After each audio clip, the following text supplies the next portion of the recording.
প্রধান উপদেষ্টা মহোদয় আসছেন, স্বাগতম জানাচ্ছেন প্রথমত। আর উনি যেহেতু প্রধান উপদেষ্টা, আমি যেটা মনে করি আর কি, উনি যাতে আমাদের সামগ্রিক জাতীয় উন্নয়নে ভূমিকা রাখেন, জাতীয় উন্নয়ন বা সামগ্রিক উন্নয়ন হলে তো আমাদের চট্টগ্রামের উন্নয়ন হবেই।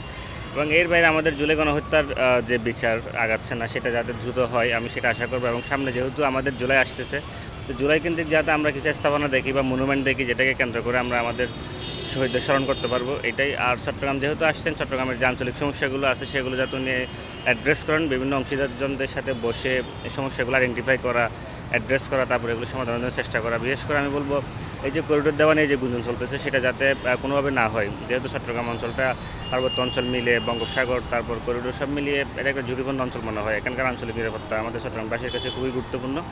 এবং এখানে আমরা যে হেলদি সিটি হিসেবে চট্টগ্রামকে জানি, এখানকার পাহাড় পর্বত, তারপর নদী দখল করে যে বিগত আমলে যে কাজগুলো হয়েছে, যাতে আমাদের নদীগুলো উদ্ধার করা হয়, পাহাড়গুলো উদ্ধার করা হয় এবং পরিবেশে যাতে ভারসাম্য রক্ষায় উনি গুরুত্বপূর্ণ ভূমিকা রাখেন, আমি এই প্রত্যাশা রাখি। নগদ পেমেন্টে 500 টাকা পর্যন্ত ক্যাশব্যাক আর লেনদেনে প্রতিদিন ডিপ ফ্রিজ এবং ঘন্টায় ঘন্টায় এসি টিভি সহ দারুণ সব গিফট।